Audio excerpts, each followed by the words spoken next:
मोदी सरकार को मिलेगी बड़ी हार। टीएमसी तोड़ने की कोशिश नहीं होगी कामयाब। संसद में सरकार नहीं जुटा पाएगी अपने पक्ष में आंकड़े। राहुल गांधी का दावा, पूरा इंडिया एक साथ। संसद के बजट सत्र में सरकार महिला आरक्षण बिल लेकर आई थी, लेकिन इस बिल की आड़ में देश की लोकसभा और विधानसभा सीटों के सीमांकन की कोशिश छुपी हुई थी। बीजेपी की कोशिश थी कि सीमांकन विधेयक पास करा लिया जाए और उसके बाद देश की लोकसभा सीटों का सीमांकन इस तरह कराया जाए कि जहां बीजेपी मजबूत हो वहां सीटों की संख्या ज्यादा हो जाए और जहां बीजेपी कमजोर हो, खासतौर पर वो इलाके जहां अल्पसंख्यकों का वोट ज्यादा हो, वहां सीटों की संख्या को कम कर दिया जाए। इसके अलावा सीमांकन इस तरह से किया जाए कि अल्पसंख्यक समुदाय की भूमिका अधिकांश सीटों पर सीमित होकर रह जाए। लेकिन विपक्ष ने मोदी सरकार के मंसूबे पूरे नहीं होने दिए। संविधान का 131वां संशोधन बिल सरकार लोकसभा में पास ही नहीं करा पाई, क्योंकि यह बिल संविधान संशोधन बिल था। इसलिए इसे पास कराने के लिए 2/3 सदस्यों के समर्थन की जरूरत थी, जिसमें मोदी सरकार फेल हो गई। और अब एक बार फिर सरकार इस कोशिश में है कि विपक्षी दलों के सांसदों को तोड़ा जाए और फिर से इस बिल को पेश किया जाए। लेकिन क्या मोदी सरकार इस बार भी कामयाब हो पाएगी? क्योंकि राहुल गांधी ने सरकार को साफ चेतावनी दी है कि उसकी एक और कोशिश नाकामयाब ही रहेगी। उन्होंने कहा है कि जब भी बात आइडिया ऑफ इंडिया की होगी तो पूरा विपक्ष एक साथ खड़ा दिखाई देगा। और इसी को लेकर आज हम अपनी स्पेशल रिपोर्ट में करेंगे बात। नमस्कार, मैं आराधना। तो शुरू करते हैं हमारी खास रिपोर्ट और सबसे पहले हम आपको सीमांकन के बारे में बताते हैं कि आखिर ये पूरा मामला क्या है।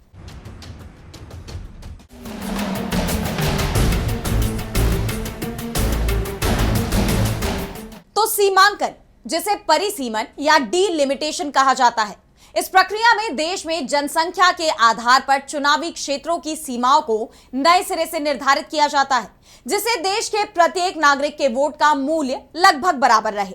संविधान के अनुच्छेद 82 के तहत संसद प्रत्येक जनगणना के बाद एक परिसीमन अधिनियम पारित करती है, जिसके बाद राष्ट्रपति की तरफ से एक स्वतंत्र परिसीमन आयोग का गठन किया जाता है। 1973 में जब परिसीमन किया गया, तब 1971 की जनगणना को आधार बनाया गया था और उस वक्त की प्रधानमंत्री इंदिरा गांधी ने सीटों में बदलाव की प्रक्रिया को 25 साल तक के लिए फ्रीज कर दिया था। 2002 में सीमांकन हुआ, लेकिन सीटों की संख्या नहीं बढ़ाई गई। जिस राज्य में जितनी सीटें थी उतनी ही रही, इसलिए कोई विवाद भी नहीं हुआ और 2026 तक सीटों की संख्या दोबारा फ्रीज कर दी गई। और यह भी साफ कर दिया गया कि 2026 के बाद होने वाली जनगणना के बाद सीमांकन कराया जा सकता है। लेकिन इस बार सरकार सीटों की संख्या को 816 या 850 तक करने और जनसंख्या के नए आंकड़ों के आधार पर दोबारा देशव्यापी सीमांकन करने की तैयारी कर रही है। दक्षिण भारत के राज्यों का दावा है कि उन्होंने देश में जनसंख्या नियंत्रण की नीति का सख्ती से पालन किया है। देश के आर्थिक विकास में भी सबसे ज्यादा योगदान वो दे रहे हैं।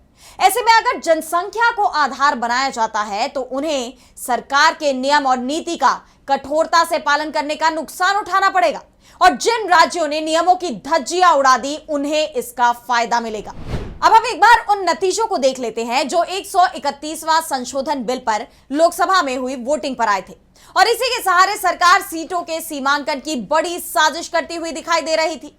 तो इस बार वोटिंग में सरकार के पक्ष में 298 सदस्यों ने मतदान किया था, जबकि विरोध में 230 सांसदों ने वोट डाले थे, यानी कुल 528 सदस्यों ने वोटिंग की थी। अब आप देखिए कि एनडीए के पास पहले से ही 293 सदस्य थे। बिल के समर्थन के लिए बीजेपी ने अपनी पूरी ताकत झोंक दी, लेकिन जगन मोहन रेड्डी की वाईएसआरसीपी के 4 सांसदों के अलावा सिर्फ एक अतिरिक्त वोट बीजेपी जुटा पाई थी। अब ऐसे में सवाल ये उठ रहे हैं कि एक बार फिर बीजेपी इस बिल को पास कराने की कोशिश में जो जुट गई है, क्या इस बार भी उसे हार का ही सामना करना पड़ेगा? और सबसे बड़ा सवाल यही है कि अभी भी मोदी सरकार के पास लोकसभा में 2/3 सदस्यों का समर्थन नहीं है। इसीलिए यह सवाल उठ रहे हैं कि क्या वो इस बार कामयाब हो पाएगी, क्योंकि एक बार वो संसद में हार चुकी है और विपक्ष की एकजुटता को वो कमजोर नहीं कर पाई है। अब हम अगर लोकसभा के समीकरण को देखें तो लोकसभा में सदस्यों की कुल संख्या 543 है, जिसमें से 3 सीट खाली है, यानी 540 सदस्यों ने वोटिंग की थी। और अगर सभी सांसद वोटिंग में हिस्सा लेते तो बिल को पास कराने के लिए 360 सदस्यों के समर्थन की जरूरत थी, यानी सरकार के पास 62 वोट कम पड़ रहे थे।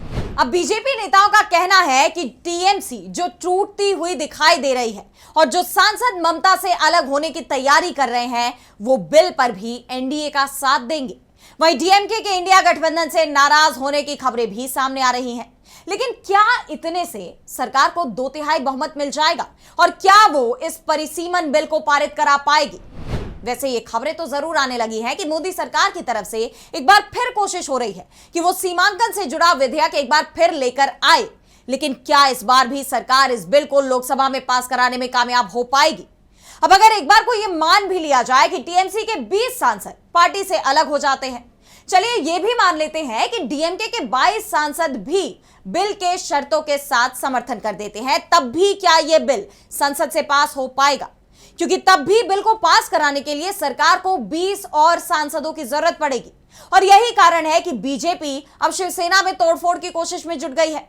और यही वजह है कि उद्धव ठाकरे ने अपनी पार्टी को एकजुट करने की कोशिशें भी तेज कर दी है ताकि वो बीजेपी की साजिश को फेल कर पाए। अब इन हालात में सवाल ये उठ रहे हैं कि क्या उद्धव ठाकरे की पार्टी शिवसेना एक बार फिर टूटेगी? वैसे उद्धव की पार्टी को तोड़ने की कोशिश 2 साल से हो रही है और अभी तक इसमें कामयाबी नहीं मिल पाई है, क्योंकि जब 2022 में उद्धव ठाकरे की पार्टी को तोड़ा गया था, तब उद्धव ने साफ कह दिया था कि अब वो किसी गद्दार को टिकट नहीं देंगे। और यही कारण है कि 2 साल से शिवसेना यूबीटी को तोड़ने की जितनी भी कोशिशें की गई, वो कामयाब नहीं हो पाई। अब सवाल ये उठ रहा है कि बीजेपी के पास आखिर 2/3 बहुमत को पूरा करने के लिए 20 सांसदों की जो कमी है, वो कैसे पूरी होगी? वैसे हम आपको एक और बात बता दें कि आंध्र प्रदेश की पार्टी वाईएसआरसीपी, जिसने बजट सत्र के दौरान सीमांकन बिल का समर्थन किया था, अब वो भी सरकार से नाराज दिखाई दे रही है। उसके पास लोकसभा में 4 सीटें हैं और उन्होंने संकेत दिए हैं कि अब वो इंडिया गठबंधन का समर्थन कर सकते हैं, यानी बीजेपी के लिए मुश्किलें कम होने की जगह बढ़ने वाली है। वैसे इन हालात में सवाल यह भी उठ रहे हैं कि आखिर सरकार सीमांकन बिल को लेकर इतनी क्यों अड़ी हुई है? बात अगर महिला आरक्षण बिल की है तो उसका समर्थन करने के लिए तो पूरा विपक्ष तैयार है। यह बिल 20 सितंबर 2023 को लोकसभा में और 21 सितंबर 2023 को राज्यसभा में पास हो भी चुका है। कांग्रेस और इंडिया गठबंधन सरकार पर दबाव बना रहे हैं कि जो बिल पास हो चुका है उसे ही लागू कर दिया जाए। लेकिन मोदी सरकार सीमांकन को लेकर अड़ी हुई है। उसकी तरफ से यह कहा जा रहा है कि पहले सीटों का सीमांकन होगा और उसके बाद ही महिला आरक्षण लागू किया जाएगा। ऐसे में अब सवाल ये उठते हैं कि क्या बीजेपी पूरे विपक्ष के सांसदों पर ईडी, सीबीआई या आईटी की रेड डलवाकर उन्हें अपने पाले में लाने की कोशिश करेगी, जैसा कि अभी पश्चिम बंगाल में हो भी रहा है? क्या ठीक वैसा ही आलम जल्दी ही पूरे देश में होता दिखाई देगा? यह सवाल बहुत अहम हो जाता है। इन हालात में देखना यह होगा कि अब बीजेपी का अगला कदम क्या होता है। लेकिन फिलहाल आज की हमारी स्पेशल रिपोर्ट में बस इतना ही। कैसी लगी आपको रिपोर्ट, हमें कमेंट सेक्शन में बताइए। अगर आपको रिपोर्ट पसंद आई तो वीडियो को लाइक करना ना भूलें और चैनल को सब्सक्राइब कर लें। इसी के साथ मुझे दीजिए इजाजत और देश दुनिया की तमाम बड़ी खबरों के लिए आप देखते रहिए डीबी लाइव। नमस्कार।